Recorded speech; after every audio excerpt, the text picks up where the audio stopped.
Dating fails because almost no one is taught how to find a partner that is exactly right for them, and that's what I'm going to show you today. If you're successful in other areas of your life, but you're feeling confused or frustrated or just even burnt out by the whole dating scene, today's knowledge is going to be a little bit of a challenge for you, but it will also clarify and show you the things that you have been doing and why they haven't been working. We are also going to show you what you can be doing that will actually work for you so that you can find the spouse of your dreams. So, this video is for you if you are actually serious about getting married or finding that partner, that long-term partner you've been looking for.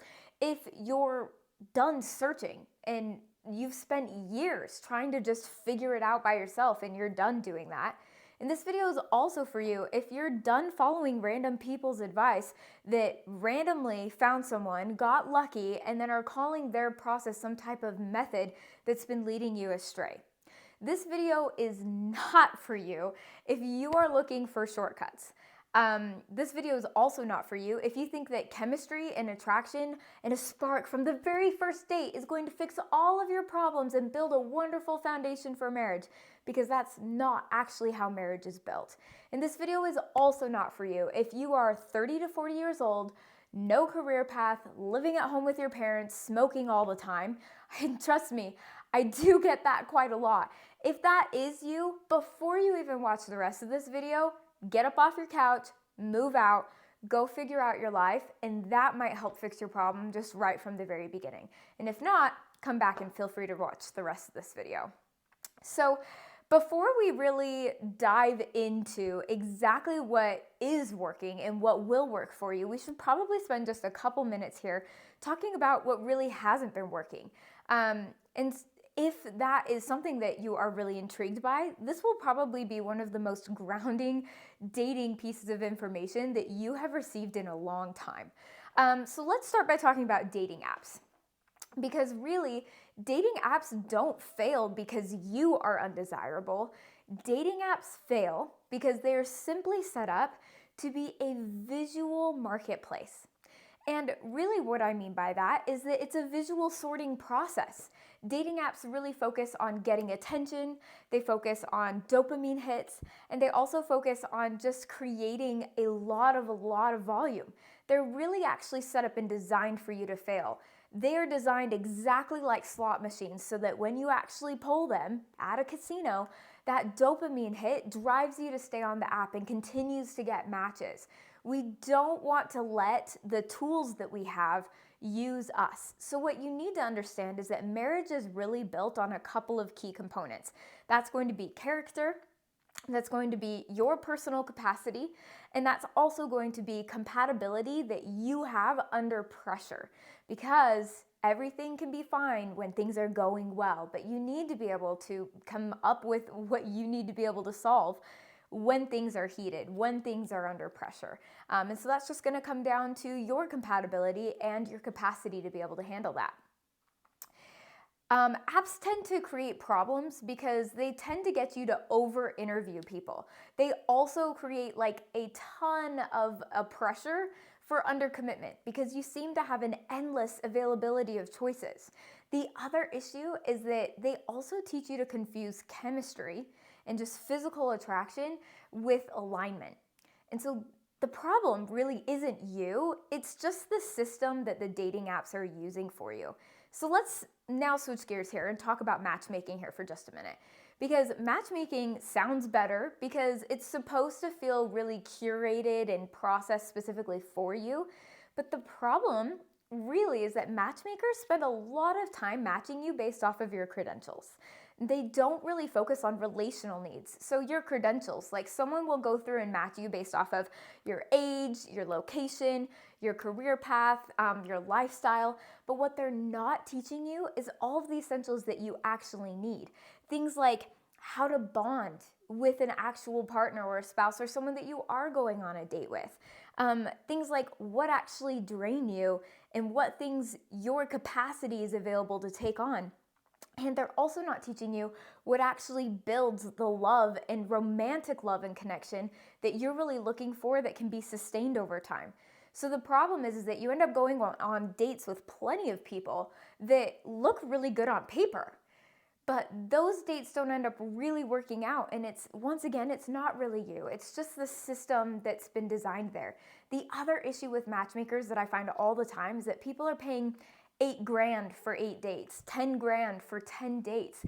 And the matchmakers aren't really motivated enough to make sure or guarantee that you actually find your person, because the more dates you go on, the more that they get paid. Now, I also kind of have to go out on a limb here and be a little bit bolder and talk a little bit here for dating coaches.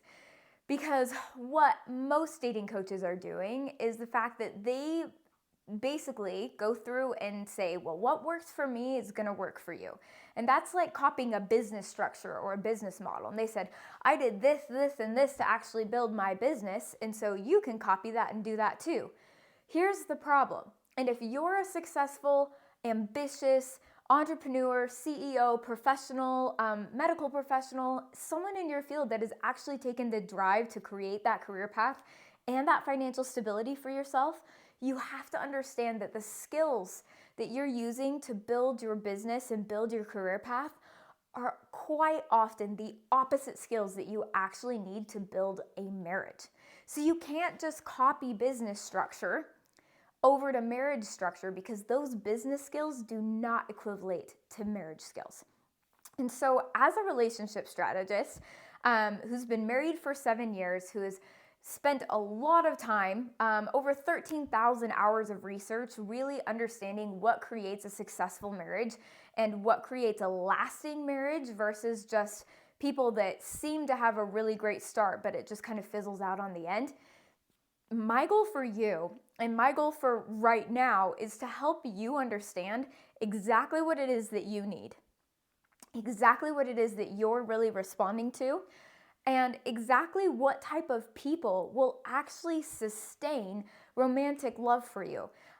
Because there are certain people that you can make marriage work with, and there are definitely a list of no's. So that really leads me to the framework that I've really developed over the past 13 years that I call my Date to Marry framework. And I have an acronym that I'm going to go through with you that really just kind of explains that whole process. And we'll talk about each component as we go. It's not too difficult to kind of dive into. But my acronym is I Am Sweet. It should be pretty easy to remember. We'll talk about each of these components. The I actually stands for identify. The A stands for attract. The M stands for meet. The S stands for select. W is for woo, to woo them over. E, the first E is for earn. The second E is for engagement. And this last T is take it to the wedding. So let's start by talking about the I here. And the I is identify.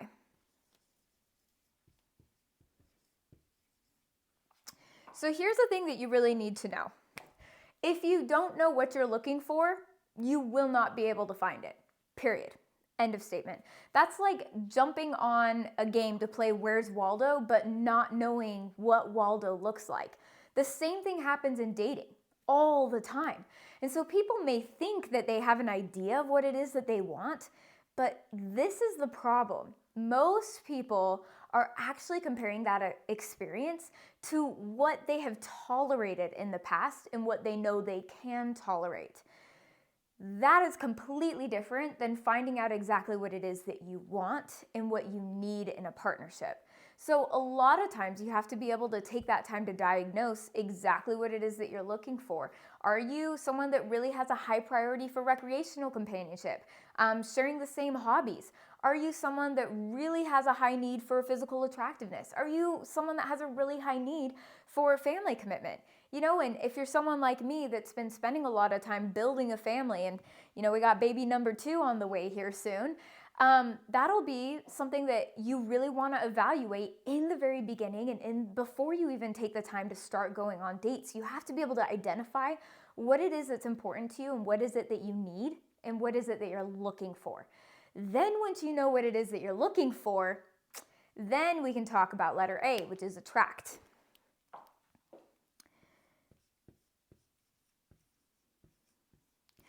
And here's the thing, you can actually attract the right people pretty quickly once you know what you're looking for.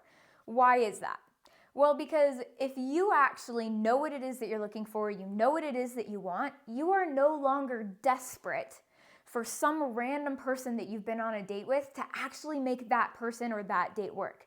What's happening right now is if you can't identify what it is that you need, then any single person that you go on a date with, you're trying to make that person fit the mold of what you sort of have an idea of what it is that you're looking for. And let me tell you, it's just not going to happen that way. So you have to know what it is that you're looking for. And then once you do, all of a sudden it puts you in a different position.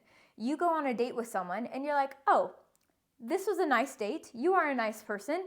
I actually don't think that you're exactly what it is that I'm looking for, and we can enjoy the rest of this time together and thank you and I can move on. You're no longer desperate. You take a different approach to things. And let me tell you, these are the things we're not doing. We are not creating an entire course or an entire download or an entire skill set around some weird pickup lines that you should be using to attract every single person, or around some like cringy sex talk banter, or trying to make you into some type of character that you're not. Oh, you have to be funny. Oh, you have to say the right messages. No, you don't, guys. If you were, I don't know, let's pick someone famous. If you were Brad Pitt on a dating app, now obviously, I'm just throwing out a theory here, but if you were, people would be responding because of who Brad Pitt is, even if all he sent was a message of, hey. So it doesn't have anything to do with your actual messaging. It has everything to do with you, who you are, who your personal brand is. And once you know who that is and you know what you're looking for, then all of a sudden you're going to start being able to attract. And here's the thing, there's only 4 things that create attraction. So once you understand that almost nobody knows what that is and nobody knows how to implement that, once you can understand what it is that creates that build and creates that attraction and learn to adapt it, all of a sudden attracting other people is going to become way easier. So once you're attracting people, you know what it is that you want, you're attracting people, here comes the meat. And we're going to talk about letter M here, because here is the problem. You cannot wish your way into marriage. You cannot think your way into dating or into a relationship. It's not going to work. You have to get up, you have to put yourself out there, and you have to go on a date. But what you're focusing on when you meet those people is going to dramatically shift how that date goes.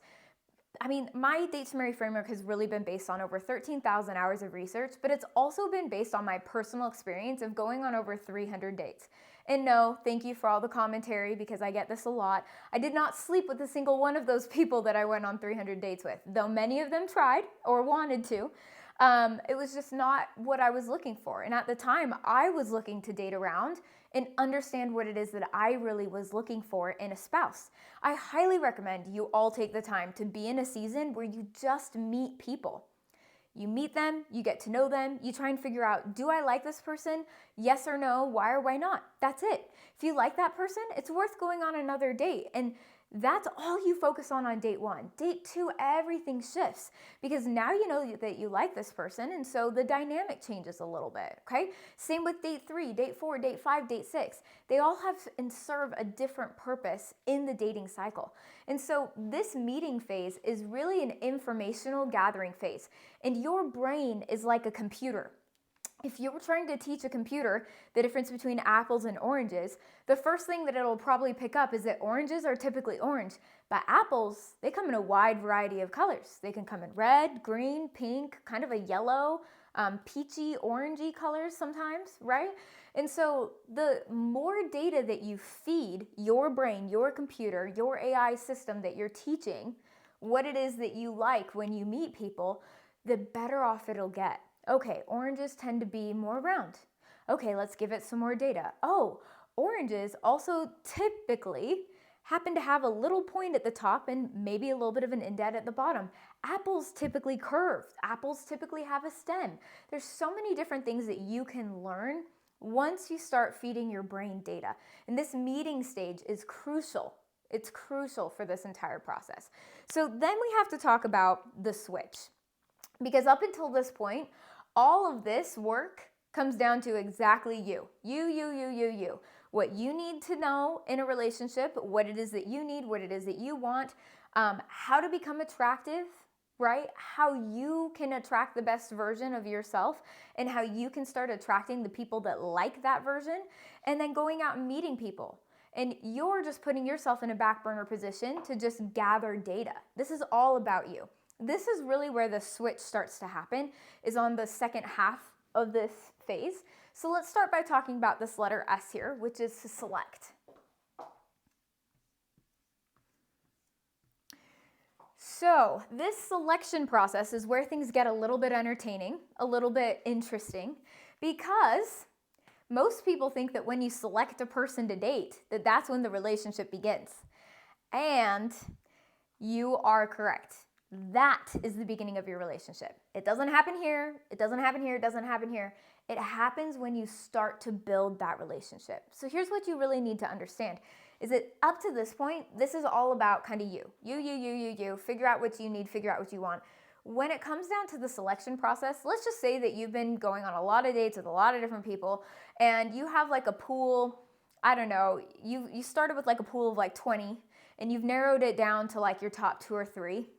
You've got to go on more dates with those 2 or 3 until you're like, you know what, there's one person that is really obvious that I really want to date. And you go through and you select that person. We teach you how to actually go through and end relationships peacefully without like creating a lot of turmoil or like anything that's really awkward, especially if you've been, dating the right way and not being physical. Because this is the problem with dating around. Everyone starts going on dates, but then they're kissing or making out or having sex with every single person that they're going on a date with. And that's when you start creating and running into problems. So if you're dating around correctly and you're staying at like a physical ground 0, 1 or 2, max, then the selection process should become really easy. And it becomes really responsible, really respectful, really cordial, and really full of love. And see, here's the thing. The psychology of how relationships are built is the same every single time. And so this selection process is really crucial, that you make sure that you now flip the script and go, okay, I know that I like you, but you may like me. Are we a good fit? There's a difference between like, there's a difference between attraction, and there's a difference between compatibility. And that's where the switch really occurs. You can like someone, you can be attracted to someone all you want over here.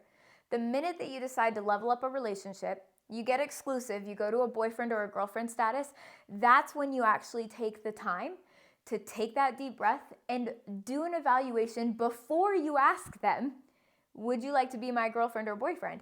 That's what that selection process is for. So this switches to now it's not all about me. It's specifically about, are we a right fit together? Let me give you an example here. I like to look at things that are really common, like spices. And let's take 2 spices out of my kitchen cabinet here for a second. Let's take cinnamon and red cayenne pepper. Both good spices, both have different qualities, would never go together. Red cayenne pepper goes better with garlic powder, onion powder, cumin, ground mustard, right? Cinnamon? No. Cinnamon almost doesn't go with any of those. Cinnamon does not go with onion powder, garlic powder, cumin, or ground mustard. Cinnamon goes with nutmeg, brown sugar. And so it's a completely different skill set where you can both be a really good red cayenne pepper and the person you're going on a date with could be a really good cinnamon, but there's not a compatibility here. And so that's where the selection process really needs to change in dating. And people need to understand that if someone's breaking up with you or going a different direction, they've done you a really good service in the fact that you're not wasting and investing your time, energy, money, and resources into a person that it's just never going to work with long term. So this selection process, I'm just going to put here in parentheses, this is like your girlfriend or your boyfriend status here. Now, how do you know when you're ready to actually select that person and go into a girlfriend or a boyfriend status? Well, let me tell you, when you find that person that you say, I think we're a good fit together, how do you feel about it? Yeah, you think we're a good fit together? Could you see yourself being with this person long term? Could you see yourself potentially marrying this person? Okay, if the answer is yes to all of those questions, then you propose the question. I really like you and I would like to spend some time courting you. Courting being like, I want to commit myself to you, cut off any other options just to double check that this is a right fit to get married. That's what that is. That's when you take it to girlfriend, boyfriend status. And then you date consecutively for a really long time to double check that that compatibility stands over time. And some people date for 6 months, some people date for 12 months, some people date for 18 months. And here's what I'm going to tell you. When you get there, that's this entire process of how long you're dating them, whether it be 6 months, 12 months, 18 months, that's what we call this wooing stage. Okay, now I say woo because yes, the entire point is you do want to woo them over to you, but you have to woo them in the right way.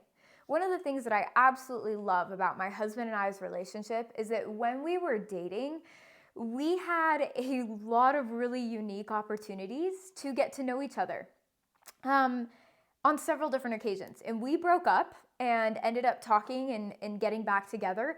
And I got to fall in love with him twice. He got to ask me out on my first date a second time. We really got to know each other and we put everything out there on the table. So this wooing stage, it really comes down to the psychology of something that I'm going to put up here on the board called romantic love.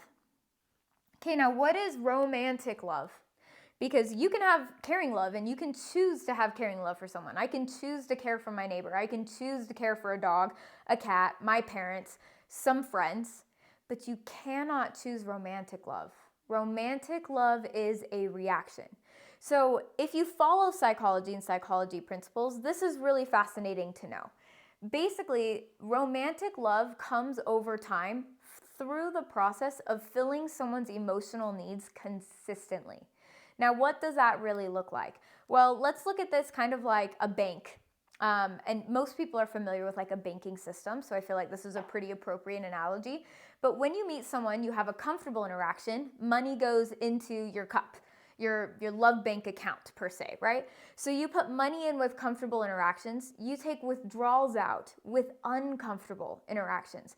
And you can get so many withdrawals that you end up in the negative. Those are people we typically dislike and we try and avoid. And you can also get so many deposits in from comfortable and positive interactions that you actually fill someone's cup and you cross into that romantic love threshold. It's actually a barrier and it's really fascinating. It's been one of my favorite things to actually study because you can always tell when people are genuinely in love when they've crossed into that threshold. And this threshold is maintainable if you understand how to continually put deposits into the person that it is that you're dating. So this stage is really crucial to find out, 1, can we create this romantic love? 2, can we sustain it over a period of time? Because if we can sustain it, then this is a great match. If it is too hard to put in the work or the effort that we're putting into to sustaining this romantic love, we're not going to do it our entire lives. If it's too hard to do over a long period of time, like let me just give you an example. Let's just say that you really love to play pickleball, okay? And let's say you play pickleball for 6 hours a day. Now, when you're dating, that might be really fun to play pickleball for 6 hours a day. But if you don't actually love pickleball, or if 6 hours is too much, too long, too much effort for you, and you're not going to do it long term, and that's the only thing that's building your romantic love, then it's probably something to evaluate to say, outside of pickleball, are there any other ways that we're building this relationship together? Because I will not long term play pickleball for 6 hours a day. And that's just like an extreme example here. But in that case, if it's too much effort for you to play pickleball for 6 hours every single day in order to build that love and connection with your partner, then it is a good time to break up and you leave that girlfriend or boyfriend stage and break up with them. So that's what this entire wooing stage is. So then we have to go to this next E.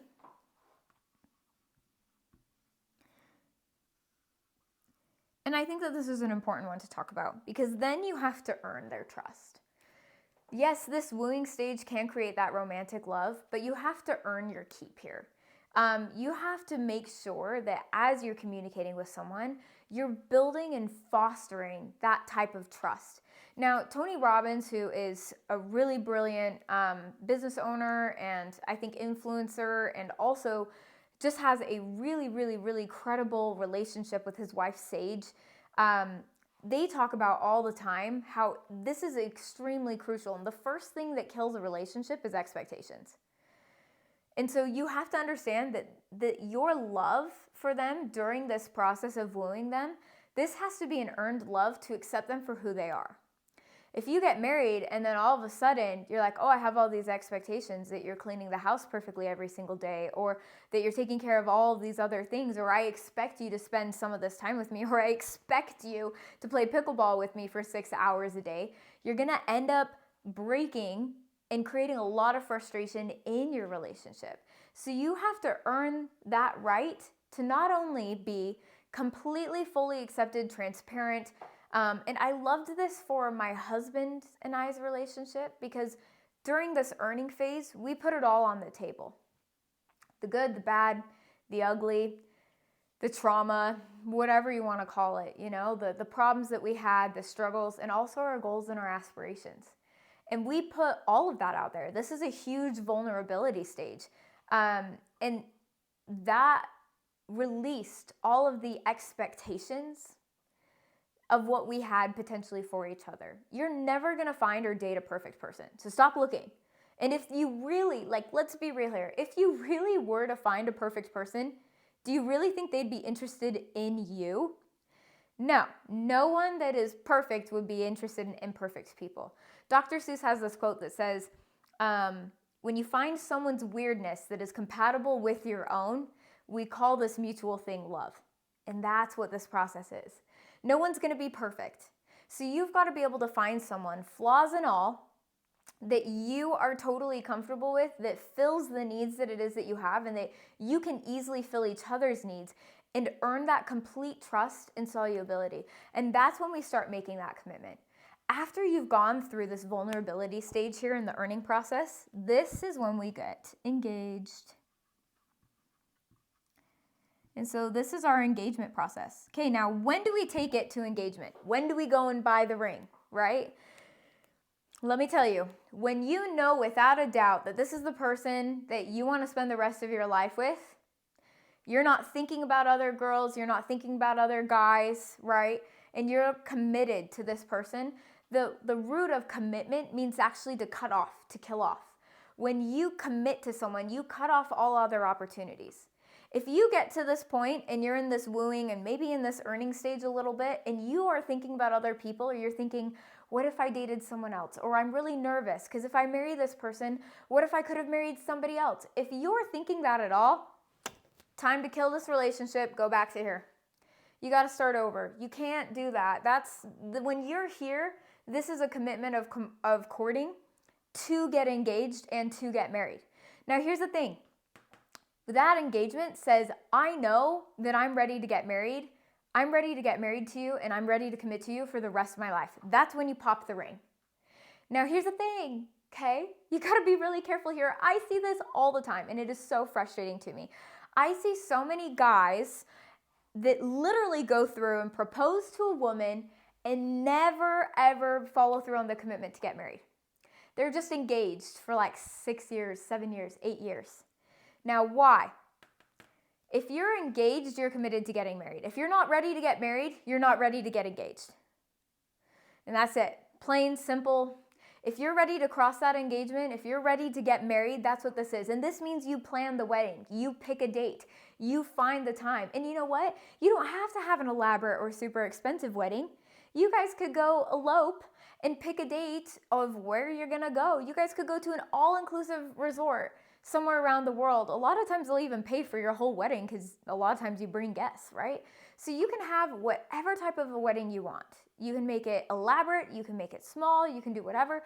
But this engagement means we are planning our wedding date because we're ready to get married. This is the process of commitment. The last T is take it to the wedding.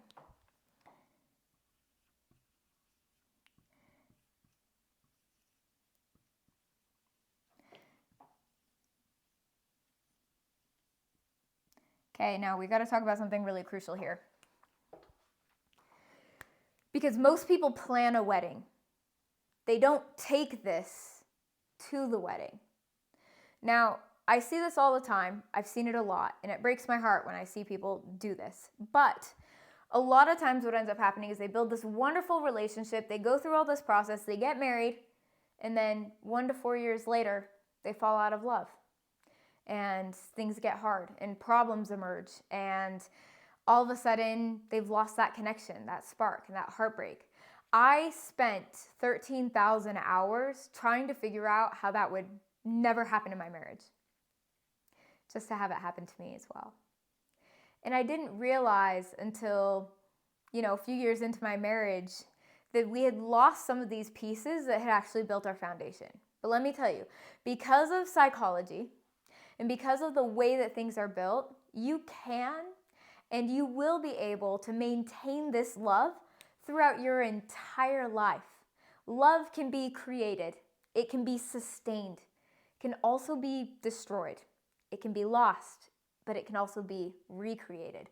And after everything that I've been through being married for the past 7 years and dating my husband for the past 8, I wish someone would have taught me this principle of how to do this sooner, because I wanted to take it with me to the wedding, take it with me through my marriage so that I never had to go through that ever again.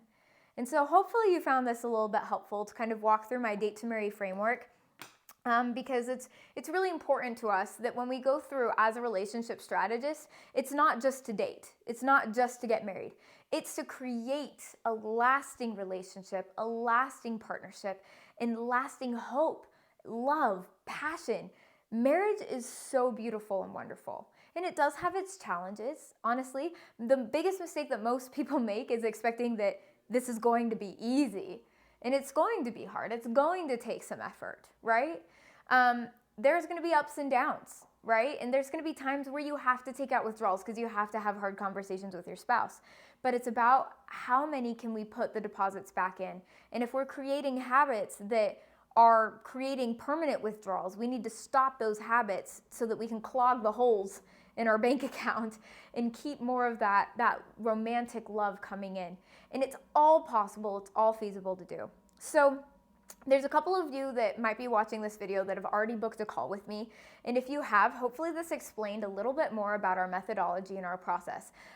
If this was exciting to you and this was something that you would like help implementing, you're more than welcome to also book a call with us. We go through and actually help people that are single looking to get married in the next 12 to 18 months to their dream spouse, and so that you can confidently know, I've found my person, I know that I'm never going to have to get divorced, I can make this work.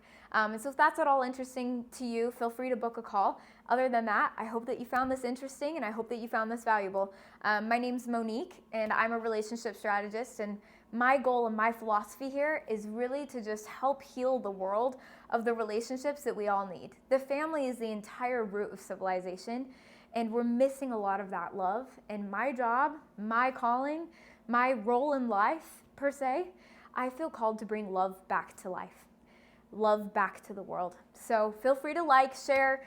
You'd be helping me along my journey if you sent this to someone that needs it. And I hope that you found this valuable. Bye.